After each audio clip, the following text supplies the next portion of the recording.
1969년 7월 16일, 그날은 주일도 아니고 공휴일도 아닌데 우리나라 정부에서 임시 공휴일로 지정해서 제가 국민학교 때 학교를 안 갔던 기억이 나요. 근데 그날이 어떤 날이었느냐면 인류 최초로 달나라에 갔던 날이에요. 아폴로 11호가 달에 착륙한 날인데 그날이 1969년 7월 16일인데 그때로부터 53년이 지난 오늘 무슨 일이 일어날 뻔했느냐면 우리나라가 독자적으로 개발한 엔진으로 우리의 인공위성을 쏘아 올린다. 그래서 누리호가 2차 발사를 오늘 하고 세웠다가 내일 하기로 했었는데 오늘도 연기됐어요. 연기된 이유가 뭐냐면 발사하기 위해서 점검을 하는 과정에서 센서가 작동 이상이 있었다.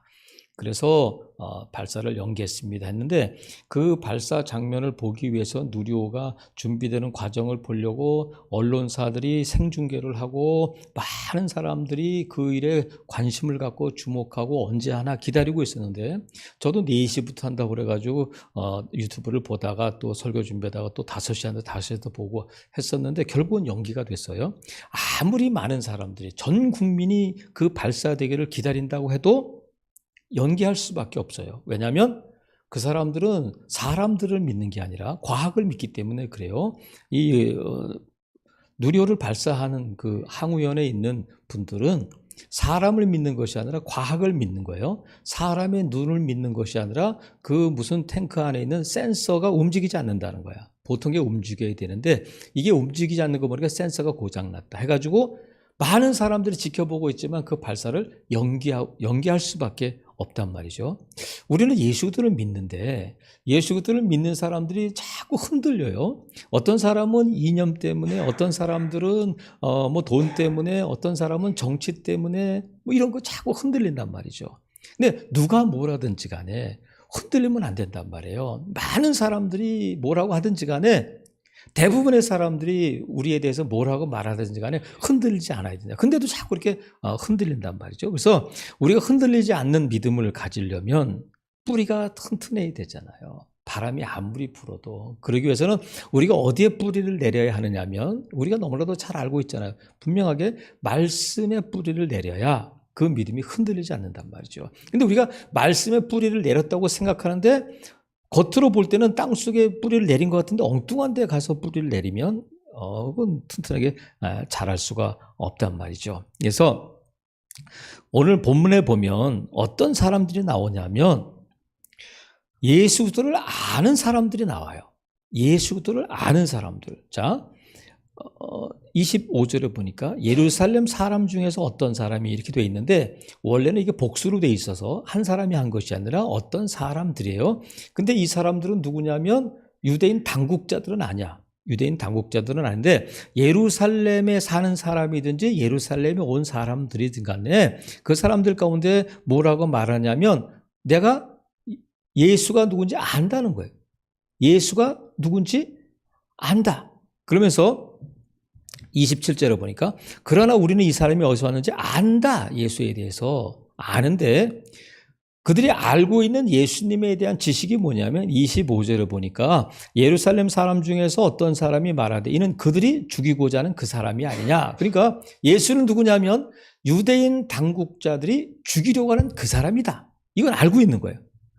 예수님께서 너희가 나를 죽이려고 하는구나 그랬더니 자 19절 보세요. 모세가 너희에게 율법을 주지 아니하였느냐 너희 중에 율법을 지키는 자가 없도다 너희가 어째 나를 죽이려 하느냐 이렇게 이미 말씀하셨더니 20절에 보니까 무리가 대답하되 당신은 귀신이 들렸도다 누가 당신을 죽이려 합니까? 이렇게 오리발 내밀지만 예루살렘 사람들은 알고 있어요. 이미 다. 당국자들이 예수를 죽이려고 하는구나 해서 이 사람들이 알고 있는 예수 누구냐면 당국자들이 죽이려고 하는 사람 이 바로 그 사람이다. 그리고 또 예수님에 대해서 그들이 알고 있다고 말하는데 누구를 알고 있느냐면 죽이려고 하는 사람일 뿐만 아니라 27절에 보세요. 그러나 우리는 이 사람이 어디서 왔는지 아노라 하면서 그리스도께서 오실 때는 어디서 오는지 아는 자가 없다. 그렇기 때문에 26절 이 사람을 참으로 그리스도인 줄 알았는가 이렇게 말하는 거예요. 당국자들은. 그러니까 예수 그리스도에서 이 사람들은 예루살렘 사람들은 어떻게 알고 있느냐면 예수는 그리스도가 아니다. 예수는 메시아가 아니다. 당국자들은 그렇게 알고 있는 거 아니야? 바보같이? 우리는 알고 있단 말이야. 뭘 알고 있느냐면 예수는 그리스도가 아니다. 그걸 알고 있단 말이야. 예수는 메시아가 아니다. 예수는 아는데 예수 그리스도는 몰라. 인정하지 않는 거예요. 왜? 근거가 뭐냐면 27절이에요. 그러나 우리는 이 사람이 어디서 왔는지 안다는 거예요.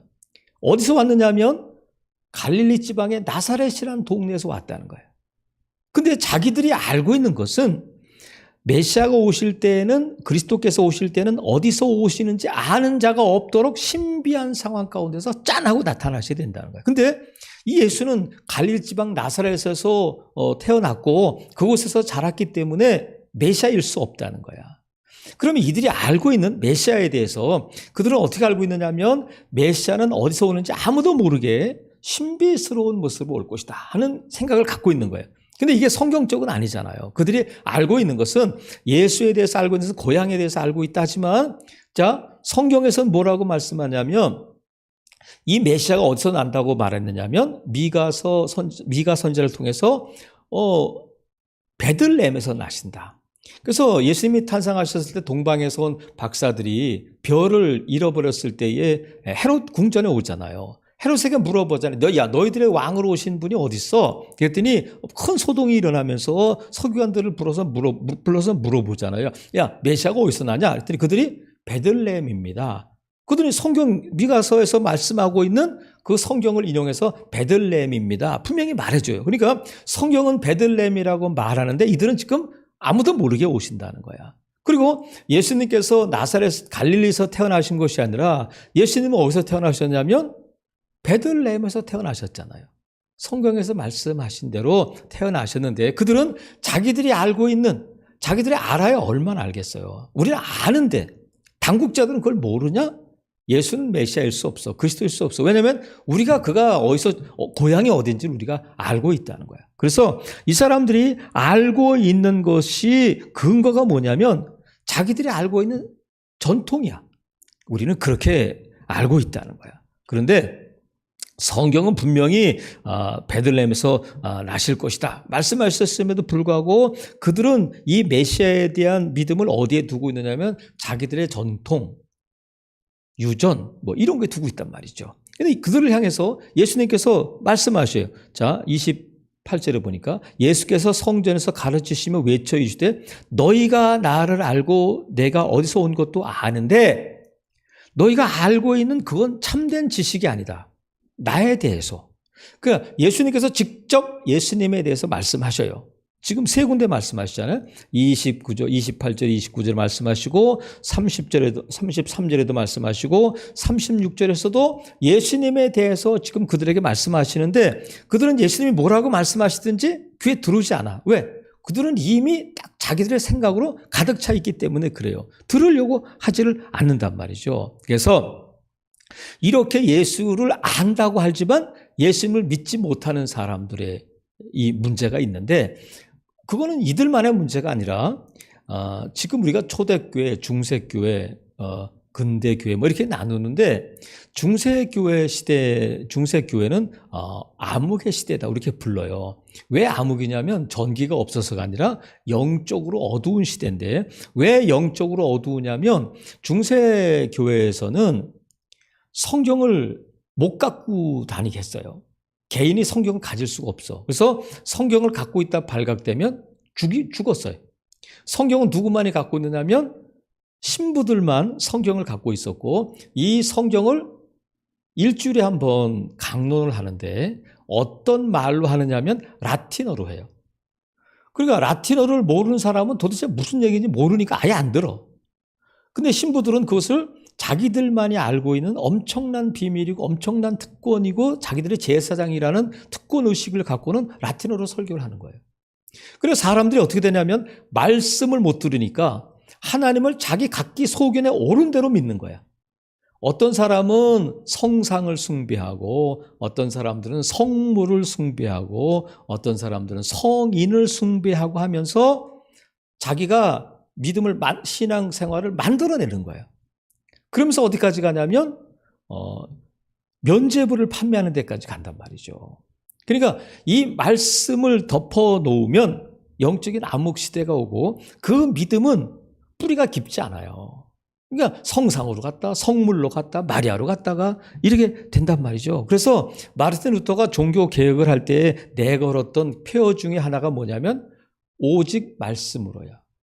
오직 말씀으로 돌아가자. 이것이 종교 개혁이었거든요. 그러니까 지금 교황도 아니고 성물도 아니고 면죄부도 아니고 우리가 믿어야 할 것은 하나님의 말씀이다 해서 종교 개혁을 이렇게 됐단 말이죠. 그래서 이 당시 중세 시대에는 철학이 종교를 많이 좌우했어요.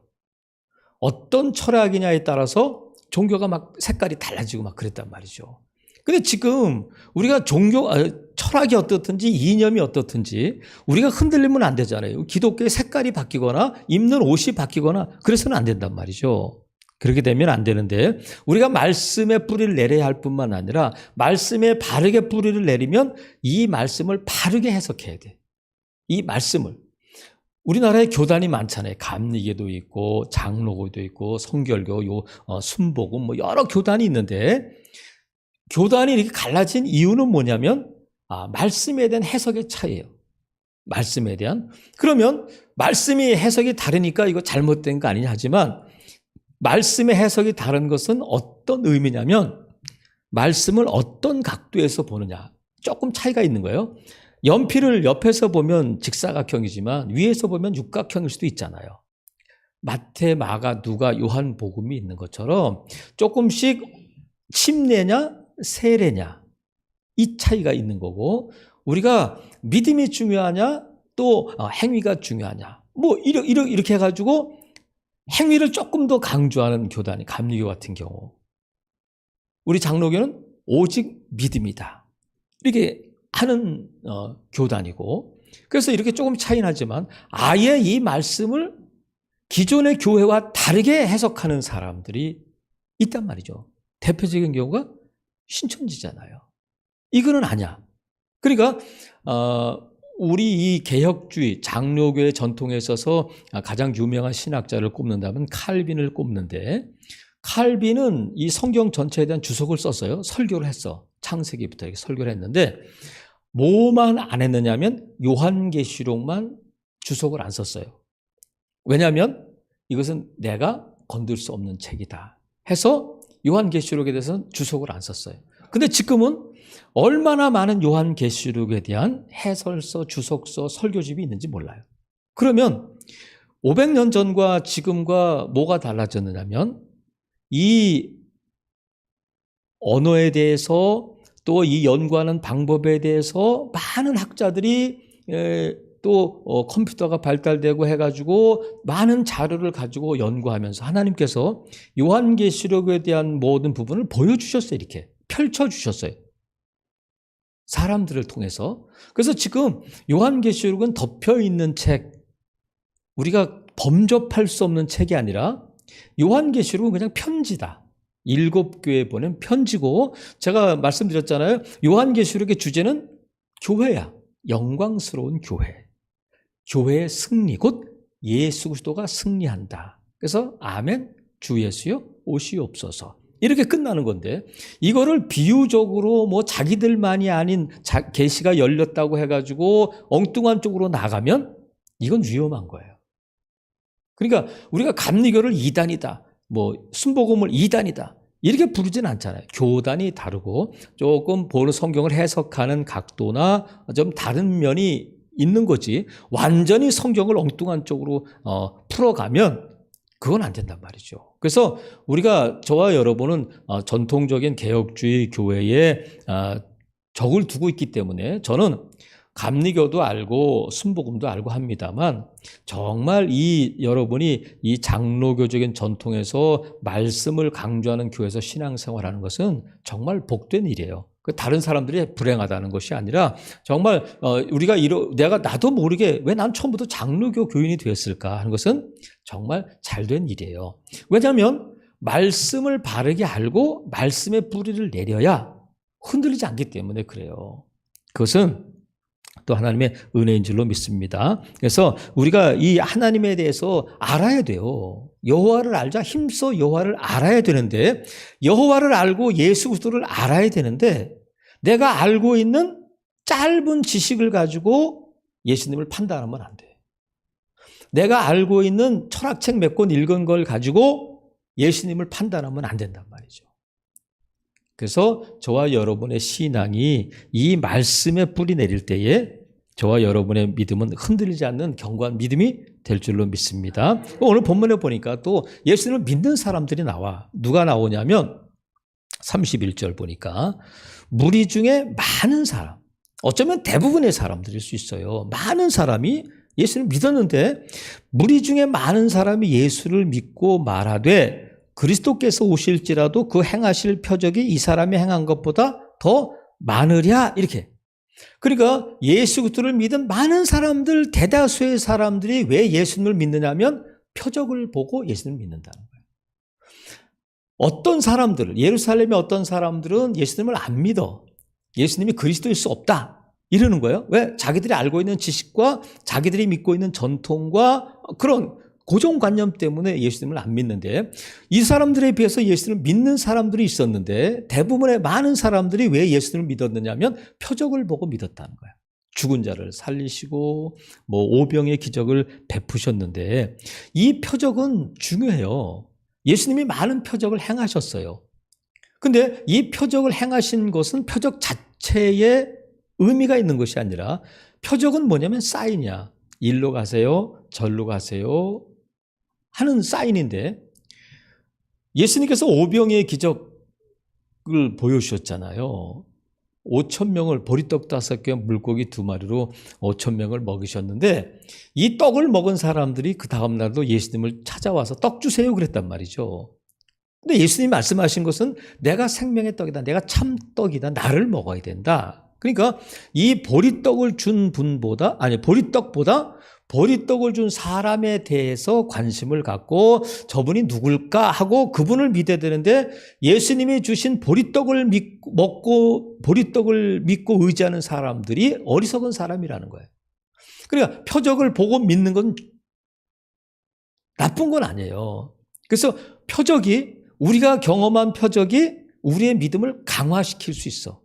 하지만 표적이 우리의 믿음을 강화시키는 절대 조건은 아니에요.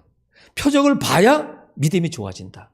표적을 경험해야, 놀라운 일을 경험해야 믿음이 좋아질 수 있다. 이건 아니란 말이죠. 어떻게 알 수 있느냐면, 여러분, 세례 요한은 그렇게 위대한 선지자라고 예수님이 칭찬해 주셨는데, 성경에 보면 세례를 베풀었다는 것 말고는 죽은 자를 살리셨다는 것도 없고 병자를 고쳤다는 기록도 없어요. 다윗도, 하박국도, 요나도. 그런데 요나가 무슨 기적을 베풀었어요? 이 물고기 뱃속에 들어간 엉뚱한 데로 가다가 하나님 말씀 안 들고 엉뚱한 데로 가다가 물고기 뱃속에 들어가잖아요. 근데 예수님께서 유대인들이 자꾸 표적 보여주세요. 표적 보여주세요. 그랬더니 예수님이 뭐라고 말씀하셨냐면, 나는 요나의 표적 말고는 보여줄 게 없다, 이렇게 말씀하셨어요. 그러니까 예수님께서 보여주실 가장 위대한 표적이 뭐냐면 요나의 표적인데, 그것이 뭐냐면 부활이잖아요. 그러니까 저와 여러분이 예수 그때 부활을 믿으면 다 믿는 거예요. 표적을 경험하는 거예요. 근데 이걸 못 믿으면 아무리 엄청난 표적을 본다 할지라도 그 믿음은 꽝이에요. 하나님께서 이스라엘 백성들을 애굽에서 출애굽시키실 때에 10가지 재앙을 보여주시잖아요. 이스라엘은 당한 것이 아니라 보여주셔.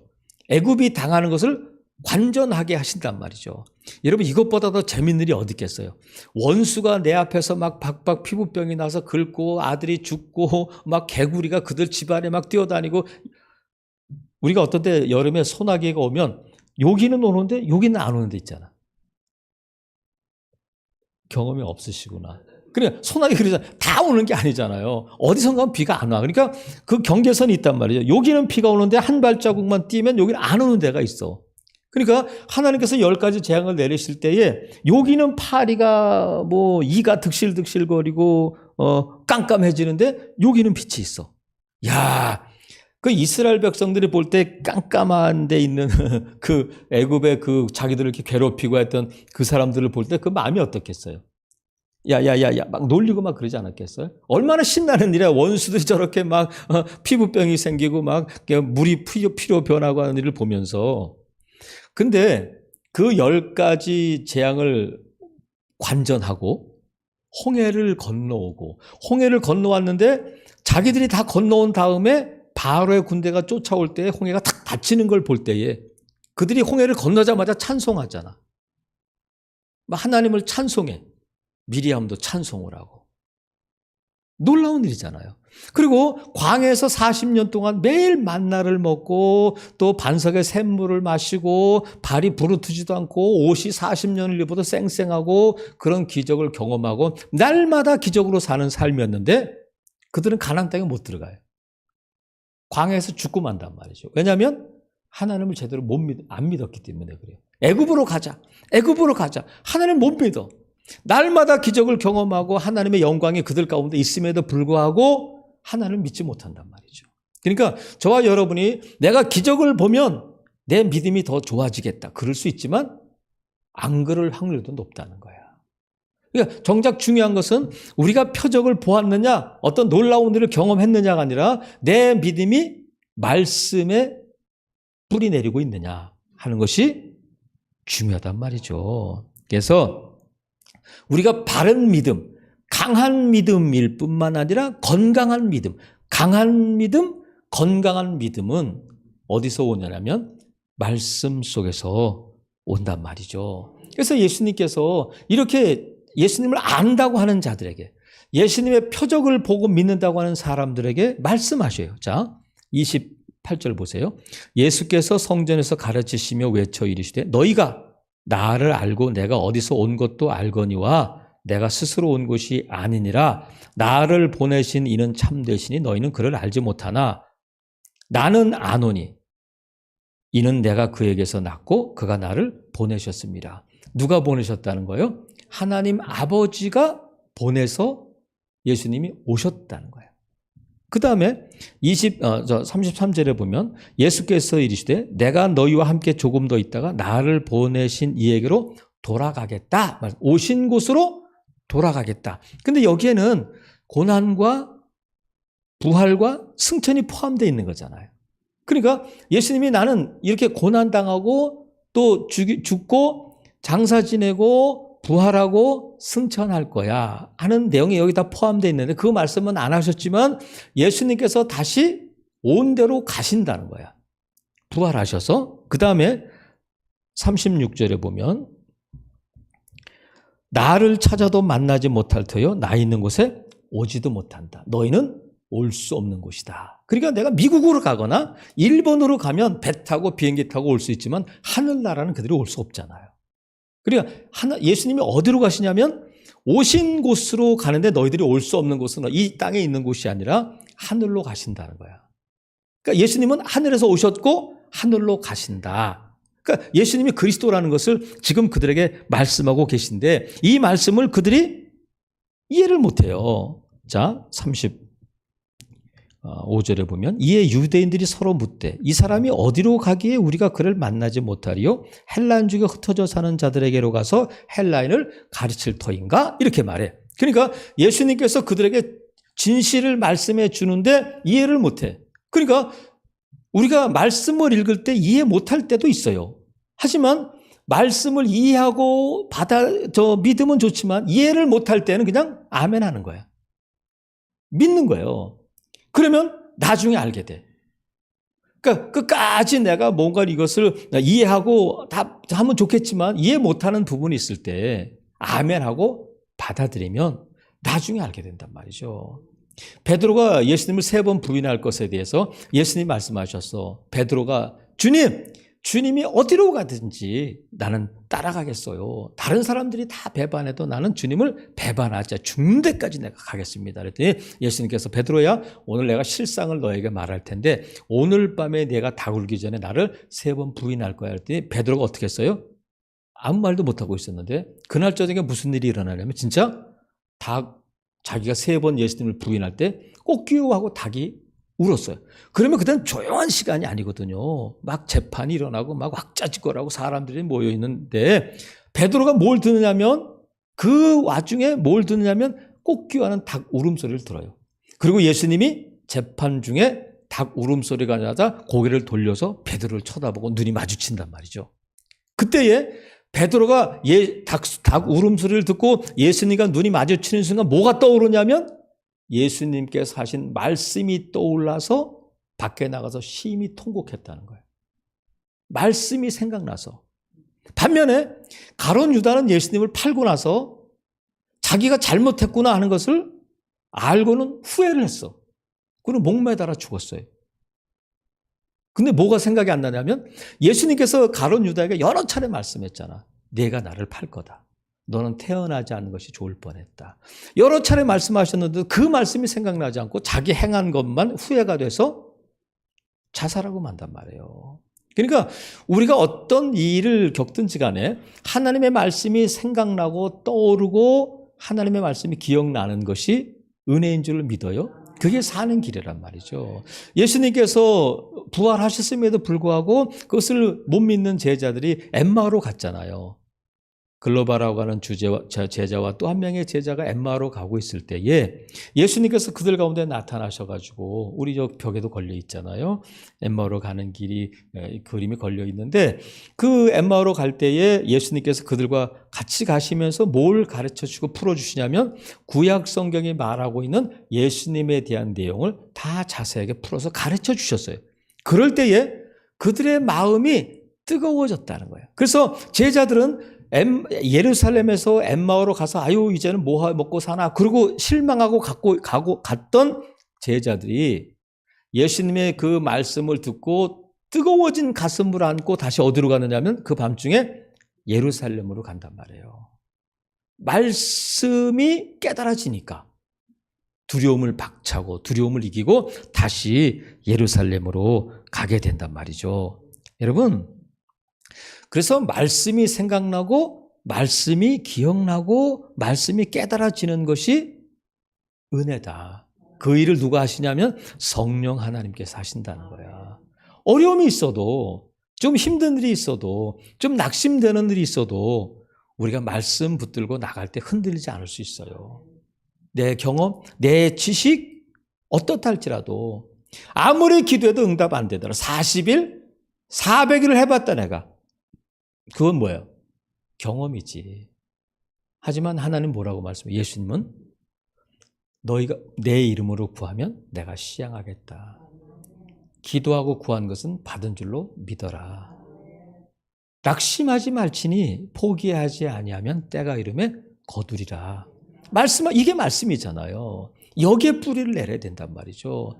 40일 금식 기도한 제가 신학교 다닐 때 그리고 제가 목사가 돼서도 저는 40일 금식은 못 해봤는데 40일 금식한 제 동기 목사님이 있었어요. 무슨 일이 있었어? 40일 금식 기도하니까 어때? 아무 일도 없어. 그러더라고요. 그러니까 본인은 40일 금식 기도하면 뭔가 능력도 나타나고 뭔가가 응답도 되고 교회도 부흥되고 그럴 줄 알고 뭐 했었겠죠. 근데 교회는 여전하고 아무 일도 일어나지 않았다는 거야. 근데 40일 금식 기도가 어때요? 했더니 아무 일도 없어. 그건 뭐예요? 하지 마 이런 뜻이야. 제가 들을 때는 40일 금식 할 필요 없어. 내가 해보니까 별거 없더라. 그건 뭐예요? 자기 경험이지. 자기 경험이에요. 근데 여러분, 우리가 누가 뭘 하든지 간에 세상 사람들이 다 그렇게 말해도 우리가 말씀이 그렇다면 글로 가는 거야. 그래서 예수님께서 나는 포도나무다. 너희는 가지인데 포도나무 가지는 포도나무에 붙어 있을 때 열매 맺을 수 있어. 근데 예수님은 말씀이거든요. 세상 사람들은 그래요. 보여줘. 하나님을 보여줘. 그럼 내가 믿을게. 근데 하나님이 하나님을 보여주셨어. 이 땅에 오셨어요. 그분이 누구냐면 예수님이야. 하나님이 이 땅에 오셔서 하나님을 보여주셨어. 그리고 예수님이 누구냐면 말씀이야. 사도 요한이 그걸 깨달은 거야. 나중에 예수님을 따라다닐 때는 몰랐는데 예수님이 부활 승천하시고 성령 강림을 통해서 말씀을 깊이 깨닫게 되니까 뭘 알게 되냐면 예수님이 말씀하신 게 이런 뜻이구나 알게 되고, 아, 예수님이 말씀이시고 태초부터 계신 말씀이셨구나 해서 요한복음 1장 1절에 태초에 말씀이 계셨다로 시작하는 거예요. 그러니까 하나님이신 하나님이 예수님을 통해서 하나님을 보여주셨는데, 예수님은 누구냐면 말씀이셔. 말씀이 육신이 되어 이 땅에 오셨어요. 근데 우리는 지금 뭘 보고 있느냐면 말씀을 보고 있는 거예요. 그래서 말씀이 누구냐면 예수님이잖아요. 그러니까 우리가 말씀을 보는 것은 하나님을 보는 것이고, 말씀을 믿는 것은 예수님을 믿는 거예요. 그래서 저는 우리 연세 드신 분들이나 말씀을 잘 이해 못하고 그런다 할지라도 국회의원이, 정치인들이, 아니면 과학자가, 어느 연예인이 TV에 나와서 막 이렇게 저렇게 말할 때 좀 이상하다 하면, 우리 목사님이 안 그러셨어, 우리 목사님 저거 아니래, 우리 목사님이 이렇게 말씀하셨어 하고 떠올리시면 좋겠어. 그 사람이, 그래서 제 말이 진리라는 것이 아니라 제가 강단에서 말씀하고 가르친 것이 기억날 때에 좀 다른데 하면, 이 강단에서 선포된 말씀이 기준이 되어야 되는데, 인터넷에서 보고, 요즘 인터넷 생중계 보면요, 이단들도 생중계를 다 해요. 아무거나 들으면 안 돼. 그러니까 좀 다른 얘기, 좀 색다른 얘기, 신기한 얘기하면 귀가 솔깃해가지고, 그럴 때 기준이 뭐겠어요? 우리 교회에서 들은 말씀, 우리 목사님을 통해서 들은 말씀이 다르면 우리 목사님은 아니라고 했어, 우리 목사님이 그러셨어 하고 제가 가르치고 제가 전한 말씀이 기억날 수 있기를 바랍니다. 그 사람들이 신기한 말을 한다고 해서 우리 목사님 틀린가 보다, 우리 교회가 이상한가 보다, 그러면 기준이 잘못되는 거예요. 이리 갔다 저리 갔다 한단 말이죠. 우리는 장로교잖아요. 어디보다도 말씀을 강조하고 오직 말씀으로야.